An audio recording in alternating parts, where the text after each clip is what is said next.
This podcast contains explicit content. You are listening to Hardly Focused. My God, are you still talking? Hear more at hardlyfocused.com.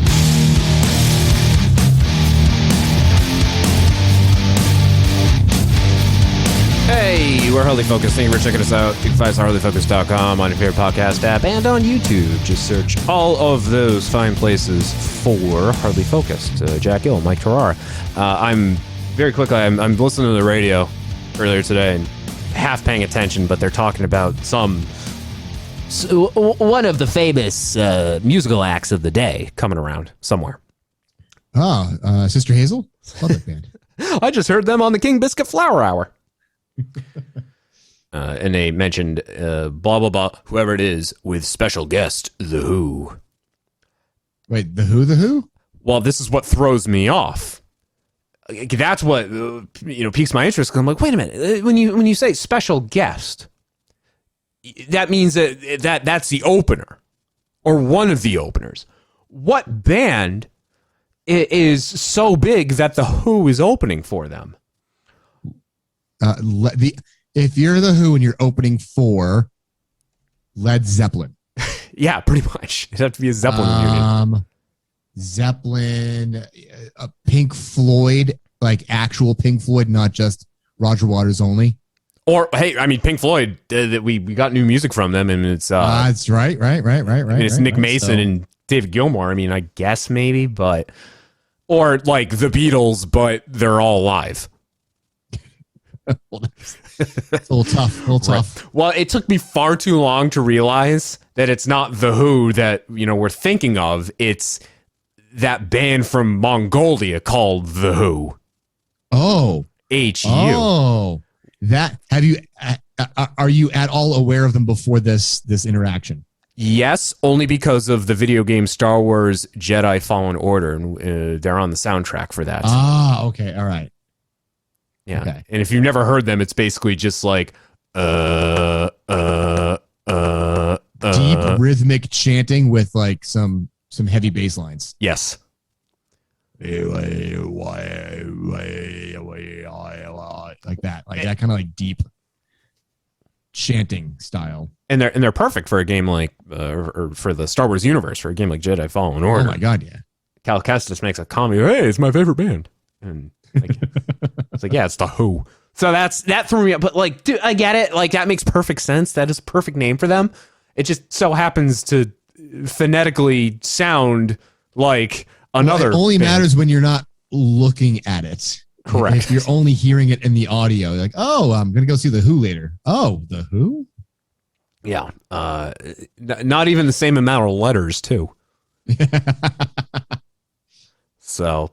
But yeah, I heard that earlier and it threw me off because, again, like, what band? Oh my God, if they started covering The Who covering The Who, that'd be amazing. Can you imagine, like, oh, I wish I knew to do this ahead of time. If I could pitch shift this.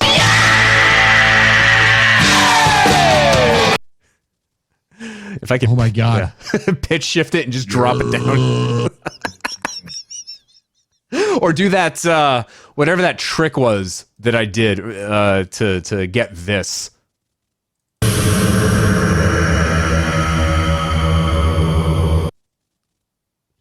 Exactly that. They call me Fro.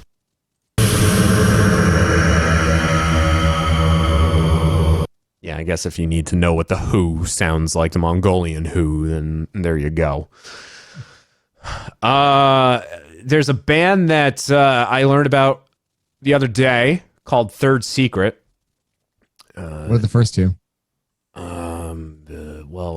Pearl Jam and Soundgarden. Oh. But Fred Toucher. That's not funny.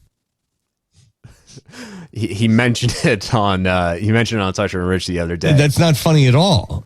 He mentioned he asks Rich, like, have you heard of this band called Third Secret? And he starts talking about them and mentions as members of Soundgarden and Pearl Jam. So I check it out, and it is a supergroup. And he fails to mention an important member of that band. No, maybe I failed to mention the important member of the band. I think they actually probably failed to mention that. Now that I think about it, they had a whole discourse about this. I'm just stupid. Well, that is true. Consequence.net. Chris Novoselic, Matt Cameron, and Kim Thale form a new band called Third Secret, and their debut album is already out. Already. Surprise. So that literally is secret. Like no one was talking about this at all. Yeah. Novoselic, I guess, had posted something on Twitter recently saying something. The article here says both the band and the album come as a surprise, although Novoselic did mention in a since deleted tweet in February that he was, quote, really busy trying to finish a record. However, he gave no details at the time. And Novoselic, all of his music projects that he's done since Nirvana disbanded were all garbage. I didn't want to disparage him, but yeah, his stuff is not that memorable. He had Sweet 75 with that weird lady. I think an accordion was involved. That weird lady, what, Lou Reed?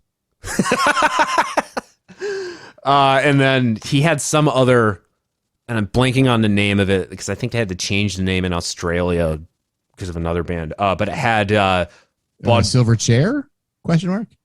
Silverchair. The SNL they played a repeat a few weeks ago from 95, and Silverchair was the musical guest. Me completely forgetting that in 95 or whatever year it was, they were like teenagers. Yeah, like 16 and 15. Yeah. Yeah. I completely forgot that Daniel Johns was up there on stage and he's 16 years old and they're playing their one song that everybody knows about the kitchen sink. He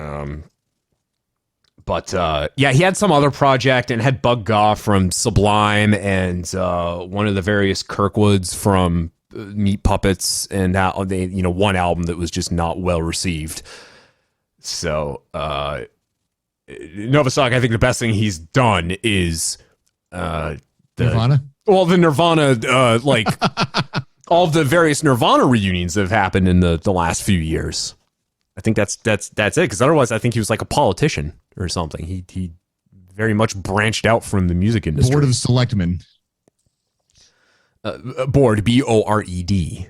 Yes. That I guess is the best way to describe that Sweet 75. Oh, we got the jokes. Remind me to crush energy drinks before we record the podcast.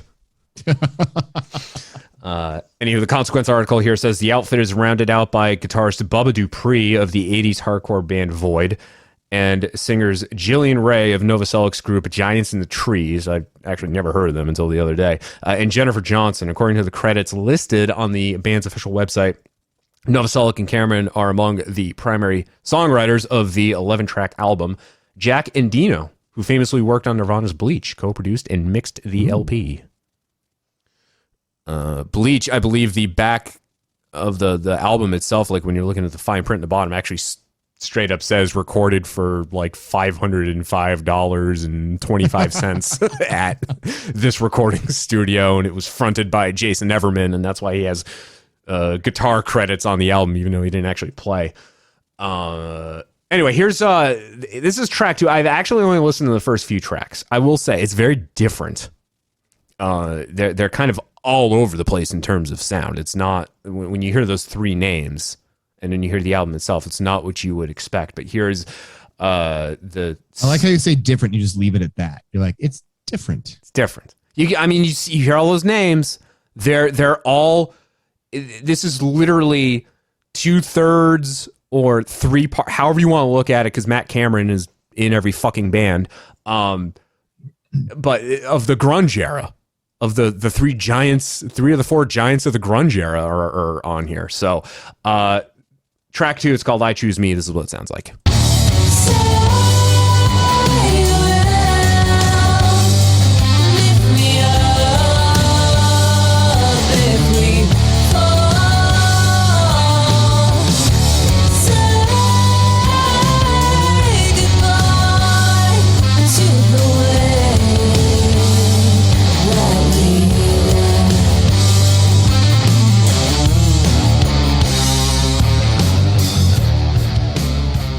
Who's the guitarist? Kim Thale. Thale. From what band? Soundgarden. There you go. Yeah. There you go. I mean, you can hear you can hear that when you started to fade out. That's all you could hear is Soundgarden in the background right there. Yep. And and that's, I think that's why it sounds very grungy. Like this is like we found these demo tapes from this basement over in Seattle, and we mixed them up, we cleaned them up, and this is what it is. I'd believe you. Yeah, I 100% believe you. Honestly, I wouldn't be surprised if Kim and Matt took because Matt, drummer in Soundgarden, he's also now the drummer in Pearl Jam. I wouldn't be surprised if they took some of the material that they were trying to record, put together for the Soundgarden album that we never got. Because they said that they have a bunch of material, and it could be because like, hey, this is a riff that I was going to use for this. We're never going to use it. Might as well pick half of it, pick all of it, and pull it for this thing. Yeah, because Vicky Cornell's blocking the release of any of Chris's recordings. So why? She's got something up her vag about the rest of the guys in Soundgarden. It's a whole big to do. They were cool with each other, for like the months following Chris's passing, and then things just soured, and it's all about money. But she refuses to give them. Fans get the short end of the stick. It's like, we just want to hear more. Yeah, Chris Cornell. Soundgarden has straight up said, the members of Soundgarden said, Chris recorded demo tracks. They could do like the Cranberries. The final Cranberries album was assembled using just demo takes that Dolores O'Riordan did, and we got a full album out of it. The Soundgarden was trying to do that, and Vicky Cornell's being a bitch about that. So so I wouldn't be surprised if they just said fuck it and took some of that stuff. And why did I spell out bitch and then say fuck immediately afterwards? What is wrong with me? I don't know, because you are a bitch.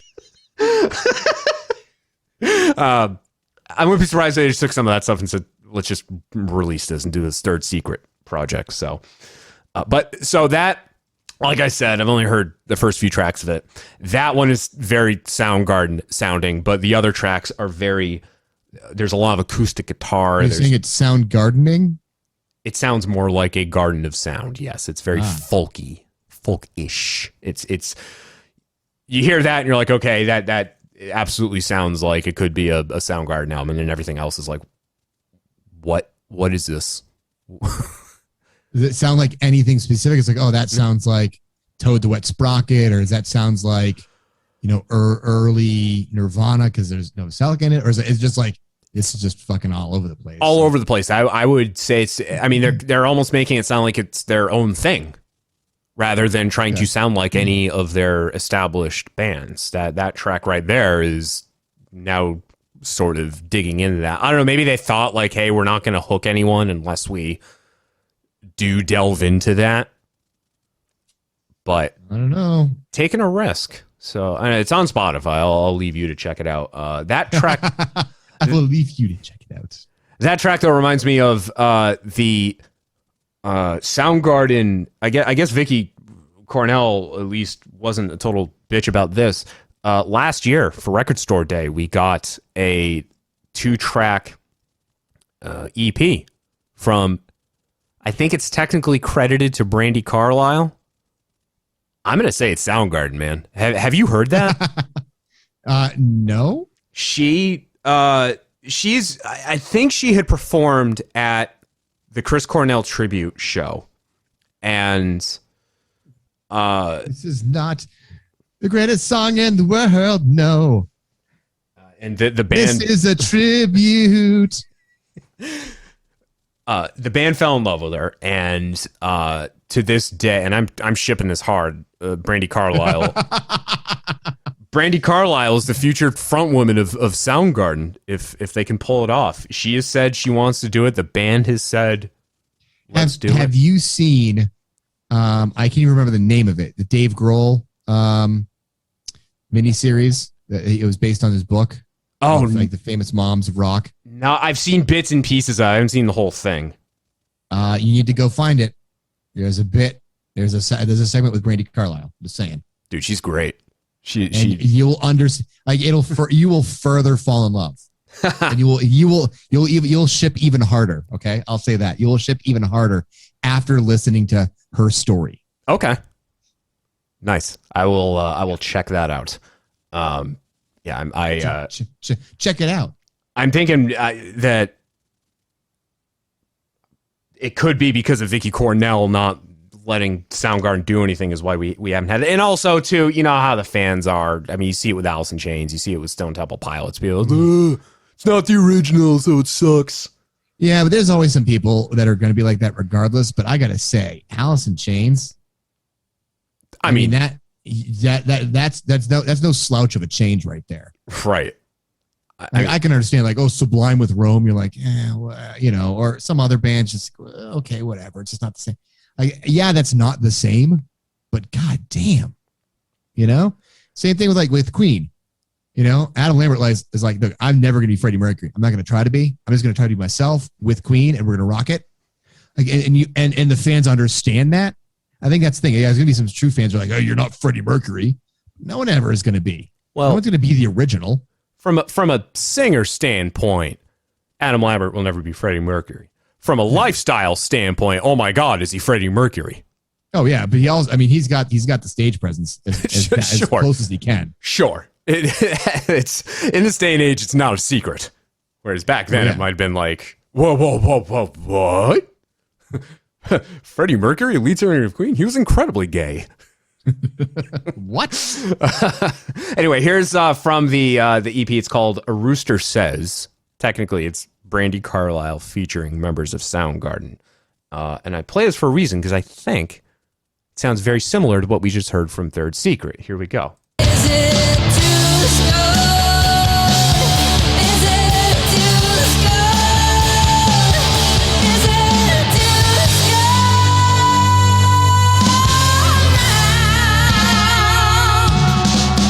Searching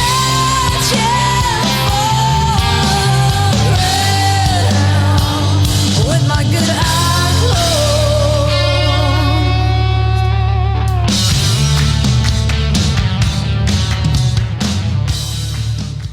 All right.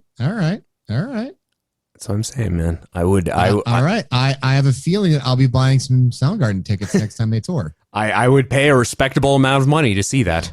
Now, wouldn't that be interesting if she actually toured with Soundgarden, but also it was literally like a Brandi Carlile tour and a Soundgarden tour? Okay, I might be wrong on this, but I think at the very least, Matt Cameron has performed not like as part of her backing band, but is like played live with her on a bunch of songs. So like she's gotten them to like bits and pieces perform together. She's massaging the clay into the new form, if you will. She has her own. I think it's actually they're twins, but they're part of her backing band, and I think I think they performed on this EP, and I very likely if we get this Soundgarden thing to happen, they'd be part of it. But like I said, I back before I deleted my Facebook, I would piss people off on various pages, like music pages and things, saying like, oh, you mean future Soundgarden frontwoman Brandi Carlile? And it'd be a 50-50 Were you split. pissing off the Brandi Carlile like hardcore fans or the Soundgarden fans? But it'd be like a 50-50 between people agreeing with me and then people telling me to kill myself for having such a thought. It's honestly, I think it's going to happen. I mean, the fact that we got a whole EP, I mean, a whole 2-song EP, but at this point, that is a whole EP. Yeah. The other song on there, by the way, is Black Hole Sun.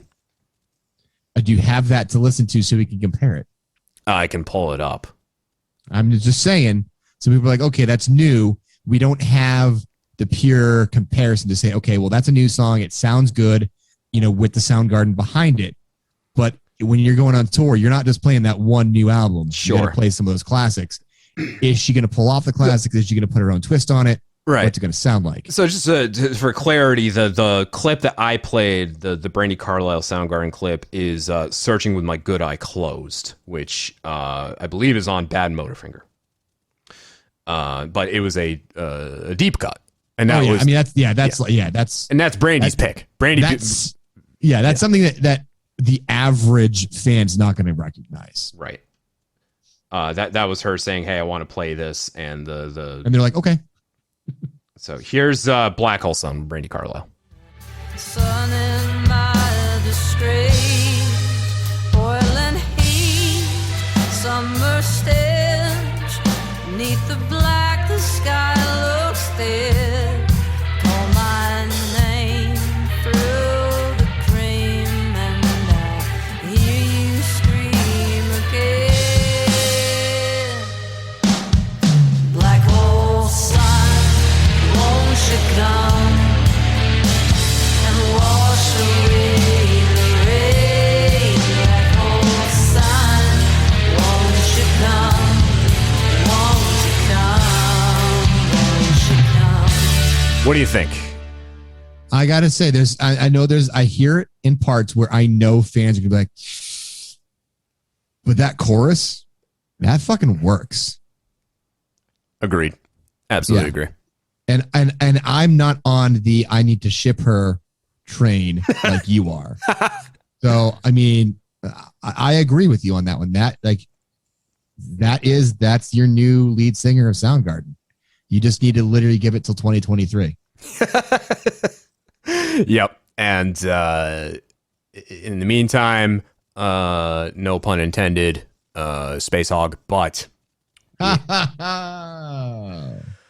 in the meantime, we have Third Secret, and Chris Novoselic. I mean, we get Chris Novoselic as part of that.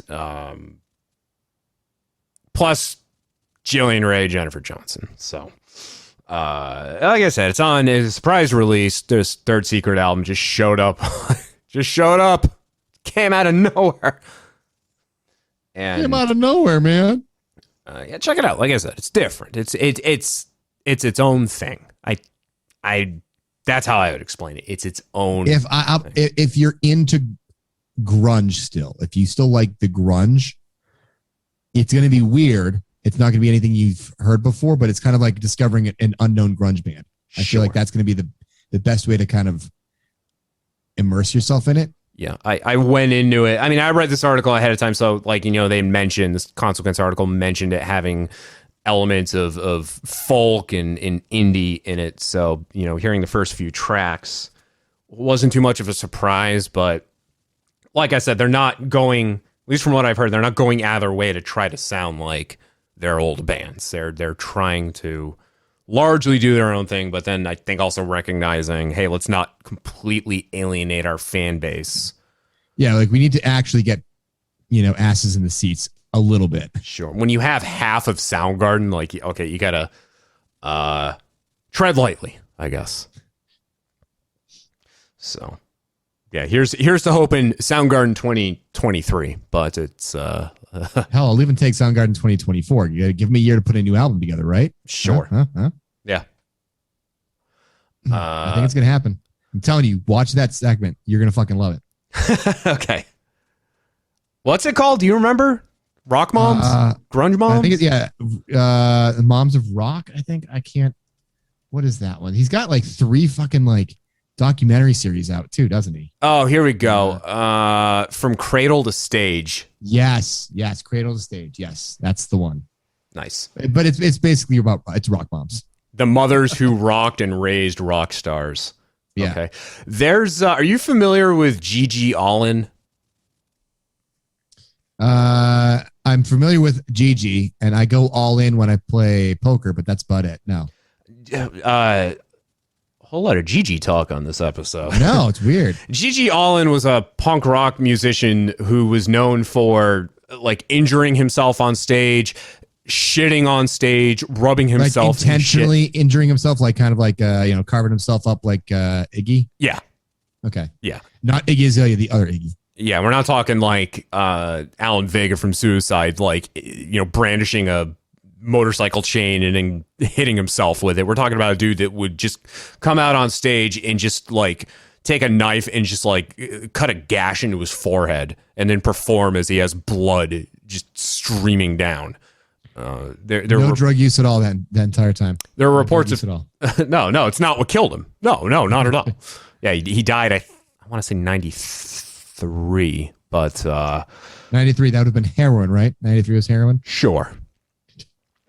And there's accounts too of him like he would literally just like he'd pound a laxative and then get on stage and then a couple songs in just explode and then smear himself with it. And there are reports of people that would just like he would clear out the venue because it's like everybody like we cannot stand the aroma, the stench.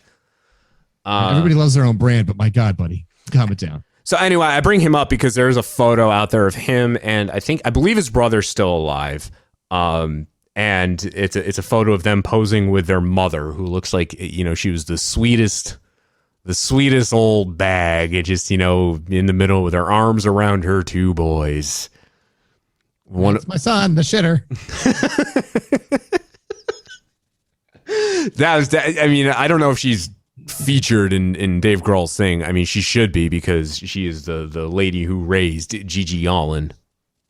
So I believe that was his name because their father was a complete, absolute maniac. And Apple in the tree, huh? Quite literally named him Jesus Christ. And I don't know if it was the younger brother or another sibling couldn't say Jesus, so they would pronounce it Gigi, and that's where the stage name came from. And then he later changed his own name, realizing, hey, I'm probably not going to get too far in life if I'm Jesus Christ. I mean, you might be. I mean, you got to start making a cult for yourself, but sure. I mean, you get a small following, but if you're trying to, become an established musician, then I don't know how far you can get. Yes, this is Jesus Christ, and I just broke into the Pizza Hut. I broke the window in. I'm here. Jesus is here now. He's back. He's back to earth. Unless you're that. See? Unless you're all that. you got to do is break into a Pizza Hut. Unless you're that douchebag Jesus Jones, in which case you have a one-hit wonder in the '90s, then. What about Jesus and Mary Chain? That's different. That's a band. That's a band of comprised of people not named Jesus, and then you got the Jesus Jones, right here, right now, my ass.